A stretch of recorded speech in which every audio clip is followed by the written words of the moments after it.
like, oh, this needs to go through the monster, I'll take 5-10 minutes and dial up a setting, print it through, make sure I like it, and move on, kind of a thing. Totally. Awesome. How are you monitoring? Because you seem to have like these crazy big monitors. It's funny. People always, or not always, but have often thought like I'm a mastering studio because of the speakers that I have. They look like mastering speakers. Yeah. For sure. And granted, a lot of people do master on speakers like this and these exact speakers, so I understand the confusion. But the thing is, like, there's generally not like a mastering speaker and a mixing speaker. They're just speakers. Like, it's just sounding good. But yeah, so what I have are Bowers and Wilkins, or B&W for short. Sure. And I specifically have the 683 Series 1s. B&Ws make a wide variety of boxes from like 700 series to the bigger 800 series, which are more common in like, say, mastering houses. If you look at any Abbey Road photo, like you'll see 800 series diamonds in all their studios, basically. And they're great speakers. When I had this room built, I was using Adam A7Xs at the time, which were great for when I was using them. I was kind of getting ready to try something different. I bought my first pair of speakers, the Adams were, and I was younger and naiver than I am now. But it was a good purchase. But I was ready to try to make another purchase and do something different. And with this room being the way it was, it's bigger than my last room. It's way better treated than any room I've ever been in and worked in before. So I just needed a bigger speaker to kind of push sound into the room. And the guy that built this for me also was using B&W at the time. He used to mix on B&Ws. He had built other studios that also have B&Ws in them. So I was actually able to visit a studio before we finished mine to listen to these exact speakers in another room that he built so I could get a sense of what they sounded like. And they were great. They sounded awesome, huge picture, very accurate and detailed. And so it's kind of a no-brainer to then get them from my place. Even though like they're not, say, what you traditionally find in most people's studios. They're not barefoots. I know that's popular right now. But they do a great job. And again, with the room being tuned the way it is, that's the most important thing, honestly. It really is, yeah. And I also have a pair of the Aratone mix cubes, which I enjoy using. I feel like I should use them more sometimes. I sometimes get focused and get lost in the B&Ws. I just recently, earlier last year, picked up a pair of the Sennheiser HD650s for headphones. People love them. Yeah, and I've never had like a good pair of like, say, mixing headphones before, and I've been enjoying these as like a third, option to work on in the studio. So between the B&Ws, the Aratones, the Sennheisers, I feel really comfortable. I would maybe eventually like to get another near field style monitor, like a 2-driver type situation. Yeah. To kind of fill that need, maybe. I'm in no hurry. Also, kind of with that too, I also want to Seems to be working for you. Yeah. My long-term goal is to move my screen against my back wall entirely so it's behind everything and get a bigger screen essentially, and then move my Aratones down to like a mono placement, or even just go down to one and then maybe put a set of near fields just inside the B&W spread. But that's a long-term goal, but that's just at least one idea. Yeah. That's awesome. Do you find that like you have a trademark sound when you're mixing, like something that's consistent and people like know you for? I'm not really sure. It's a good question. I'm probably going to say no, because every song that I get in is so different. I think I'm really at the mercy of what the song is. I can only do so much to a song, and I might do certain things to a bunch of songs that are similar. But at the end of the day, whatever the artist and the producer recorded, that sound is what I'm working with. And I do have impact on that, but I'm not changing it in a way that makes it anything that different than what they had. That's just my opinion. I think, some guys say like Crystal Eldry can say he has a sound, because I think he definitely does. I think people produce also kind of with the idea of having him or someone like him mix to that idea as well. So again, it all lends to that style of a sound. And also because like I work on a variety of music with a variety of different clients at this point in my career, I'm just doing enough where I don't even have the ability to say form a sound on one genre, because I might be mixing pop today and a country folk song tomorrow or something. And my mindset for those are going to be so different that it's like nothing really takes hold. Like I'm almost just at the mercy again of the song, which I think from my approach, I think that's good in a way, you know? That's awesome. Do you have any like favorite creative tools when you're working on a song? Not really. I don't know. What would you mean that? What would be a creative tool? Like, I don't know, like the Waves, like real ADT. Oh, okay. Oh, like just a plugin. I do sometimes to like thicken out a vocal. Yeah, it could just be a plugin. Or I do love. I guess especially because you're mixing. I guess it would have to be a plugin, or a hardware piece. Fair enough.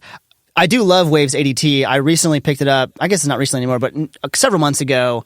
And it's handy. I like using it on traditional things and also non-traditional things that you would expect to use it on. Oh yeah, what are one of the non-traditional things that you do? Man, I feel like I put it on. I'm trying to think now of an example of something I've done. I always like when I think of like actual things that I'm doing, I never remember because there's just so much stuff that I do to sound every day. Gosh, well, vocals I'm all about it in parallel with like the lead vocal, just to thicken it up a little bit. Sure. Or like backing vocals or whatever. Yeah, I've not tried it in parallel yet. That would be interesting. Or just like, do you mean just like an aux send or like actually? Yeah, exactly. I'll just send it as an aux, and then and then I'll blend that in until I feel like it's doing what I want it to do. Gotcha. Yeah, that makes total sense. I mean, it's essentially like a doubler with extra things to it. With extra vibe, exactly. Yeah. Do you know what plugin I really like that I got recently? And it actually is free. At least it was. Is the Native Instruments like RAM Reverb, or how do you pronounce it? It's like RAUM, and it was like a thing they did around Christmas/New Year's of this year, just as a free promotional reverb, and it's got some really unique stylized sounds to it. That I've used like probably in every mix I've done this year so far. Wow. It's pretty cool. I feel is it still free? I think so. I mean, I would be surprised if it wasn't. Usually, at least Native Instruments is pretty good about keeping that stuff the way they release it as a free product. But yeah, I feel like at least with a lot of the pop music I've been doing lately, having more of these stylized sounds like, okay, modulation to your reverb, you know, that is kind of the cool thing to do right now versus like a more simple, you know, traditional reverb type thing. But I'm talking like heavier modulation, you know, really getting some tuning effects happening with that. This plugin can do a variety of those things, plus just some weird decays, some delay add-ins. It kind of has a lot in one, but it really is just a reverb. Awesome. And what do you do about mastering? Like, do you have a guy, a few guys, women, maybe, whatever? Yeah. Few guys. Unfortunately, no women. I know several mastering engineer women. Unfortunately, I just haven't worked with them yet. I am a kind of a creature of habit, which is terrible to say, but I use the kind of the guys that I'm used to working with. One of them actually is Sam. I've been using him for a bunch of years. Yeah, a bunch of years now, I guess I can say that. He's fantastic. I've learned just a lot from Sam, honestly, through working with him as like a mastering engineer, mastering my mixes. He's got great insight, has been able to guide me through a bunch of different situations and scenarios and just give me good comment and feedback on stuff I'm working on. So that, gosh, I love that a mastering engineer. I think that, at least for me, being a mixer, having that type of relationship with, you know, your mastering crew, if it's one person or a group of people, I think is so valuable. Again, it all goes back to being on a team and having the collaborative team work environment and truly valuing that, which I do. Another guy that I use, I guess I should say, I don't master anything of myself. I'm not a mastering engineer. I could maybe see myself at some point in my career like offering mastering services. Maybe. I'm kind of on the fence about it. I still don't think I'd ever master anything that I mixed, you know, for many reasons that I've already kind of said. But if I were to learn a mastering workflow, which I haven't learned, I've talked about it, but I've never really done it before in a way that I feel confident to. Yeah, I could see myself, you know, maybe doing some of that for some people. But right now, it's not really something I'm interested in. I'm doing too much almost. So. But I was gonna say, if you're mixing like, you know, every day of the week and then front of housing every weekend, that's like, how many hours a week are you working? My ears get tired. I will tell you, the ears get tired and need a break every once in a while. That's awesome, man. You gotta hustle while you're young, you know. Yeah. I guess. Or with that whatever. though, a good pair of earplugs worth the investment. Every engineer should have one. Have a pair. Or two. Really? Are Are you using the one that gives you like even a flat frequency response? There's fancy ones like that. Yeah, I have molded like earplugs that I wear. Sometimes with the dance band that I work for, the mixing front of house, some of our sets are 2 and 3 hours in length. So mixing that long at concert volume is damaging. There's just no way about that. So I'll maybe mix 45 minutes to an hour 15 or so if we're doing a long set like that, and then I'll pop in these molded earplugs, and they're not flat, like, again, because like any speaker cannot be perfectly flat. Same with earplugs, can't be perfectly flat, but we can get close. But they definitely attenuate volume enough to be able to make at least volume balances pretty easily. And by that point of the mix for front of house for me, like anything EQ wise generally is taken care of by that point. I'm just automating faders essentially. I can EQ in them, but again, usually it's better just to EQ with them out. But they help me keep my hearing, Yeah. Do you want to talk a little bit about front of house engineering, how it's different maybe from mixing records?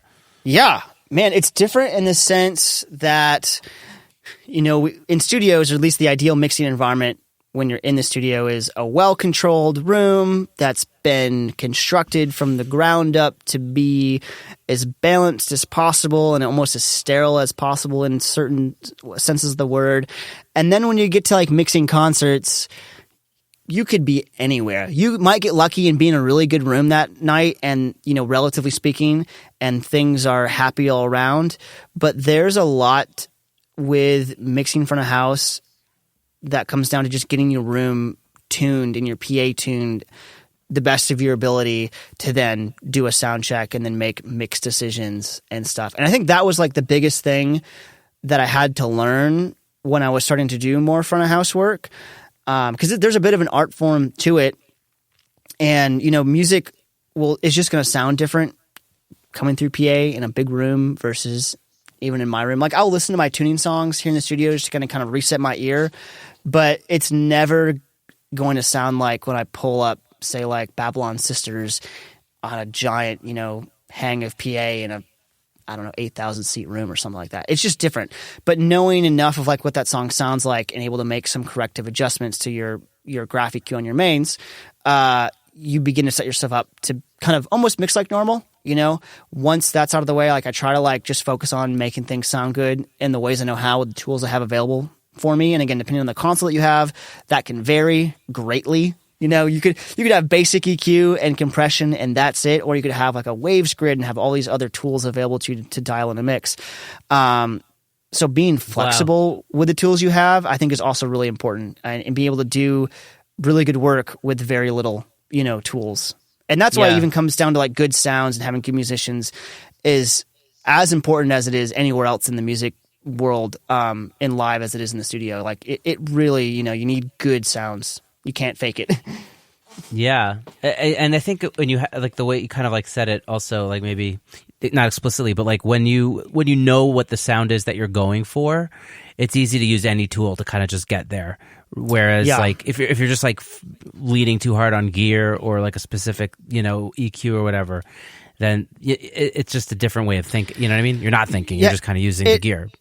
I mix a lot on an X32, which I'm sure folks that are listening to this, a lot of you are going to be familiar with that. It's a very basic console. You have very basic It's made by tools. Midas now, right? It's made by Midas, I think. Yes, they were bought by Midas. And so there's an M32, which has some upgraded hardware along the same line of the X32. But there are some minor differences. Anyway, it's basic. There's nothing fancy about it. Even for still being a digital console, it's a great digital console. But it's not like, say a pro console would be in terms of having tons of matrixing options, tons of DSP available for even third-party plugins, which the Waves, or not Waves, but the X32 does have like some, we'll call them premium plugins and some few extra compressors and other things that you can, load into your inserts, which is super handy. But anyway, being able to dial in a mix using your basic tools, that's just a skill that you should have and just know like, okay, I've got EQ, I've got compression, let's make it happen. I don't have any parallels. I don't have anything fancy like on my mix bus. By the way, gosh, I see friends of mine that are like full-time front of house guys, and I'm so jealous of them. And they're like bringing, these huge racks of analog gear on their front end for their mix bus for these live rigs. I was like, oh my gosh, can you imagine mixing front of house and having some of essentially studio gear out on the road with you? That's crazy.